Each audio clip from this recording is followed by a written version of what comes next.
Sir कल मैंने एक अंकल को पेशाब की नली डाली और उनको ब्लड आ गया, तो बताइए मेरी क्या गलती हुई।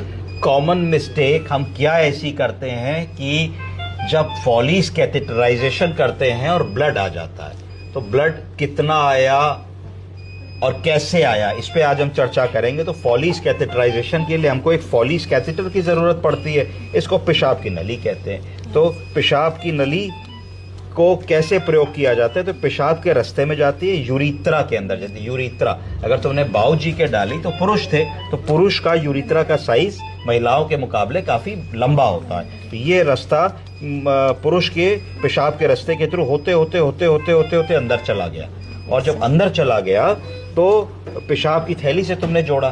जब पेशाब की थैली से तुमने कैथेटर को जोड़ा तो तुमने देखा कि पेशाब की थैली में पेशाब आया कि नहीं आया। अगर तुमने ये मिस्टेक करी कि तुमने फॉलीज कैथेटर तो इंसर्ट किया, इसको इसे जोड़ भी दिया, और जब तुम इसमें डिस्टिल वाटर पुश करने वाली हो तो तुमने डिस्टिल वाटर ये देखे बिना पुश कर दिया कि हमारी पेशाब के रास्ते में पेशाब आई कि नहीं है। तो उससे क्या मिस्टेक हुई?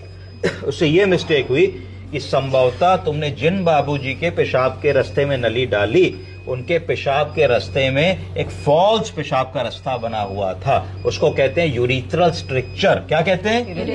Urethral structure. कि नॉर्मली तो पेशाब का रास्ता ऐसे होना चाहिए, ऐसे होना चाहिए, सीधा होना चाहिए ना, तो सीधे में तो तुम्हारी नली इसके अंदर से चली जाती। अब क्या है कि उनका पेशाब का रास्ता ऐसा था, ठीक है, इसको स्ट्रक्चर कहते हैं। तो तुमने जो पेशाब की नली डाली वो यहाँ आकर के इसी में कॉइल हो गई, ठीक है, और पेशाब की थैली तक गई ही नहीं। जब पेशाब की थैली तक नहीं गई तो तुमने यहाँ पे पेशाब की थैली को छोड़ के जब उसमें डिस्टिल वाटर पुश किया तो बाबूजी का पेशाब का रास्ता, जिसको यूरिथ्रा कहते हैं, क्या कहते हैं? यूरिथ्रा। गुर्दे, बोलो किडनी। किडनी से दो ट्यूबें निकली, यूरिटर। यूरिटर पेशाब की थैली में जाके जुड़ी, ब्लैडर। ब्लैडर से पेशाब का रास्ता निकला जहां से पेशाब करते हैं, यूरिथ्रा।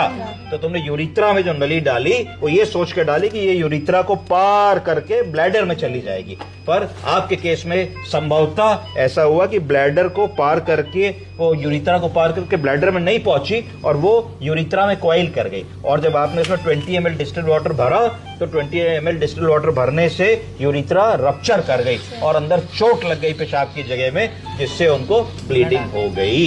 ये एक नॉन मेजर कॉम्प्लिकेशन है। तो की होम मैसेज ये है कि महिला या पुरुष कभी भी आप किसी को नली डालें तो जब तक पेशाब की थैली के ट्यूब में पेशाब ना आने लगे तब तक आप कभी भी डिस्टिल वाटर नहीं डालेंगे।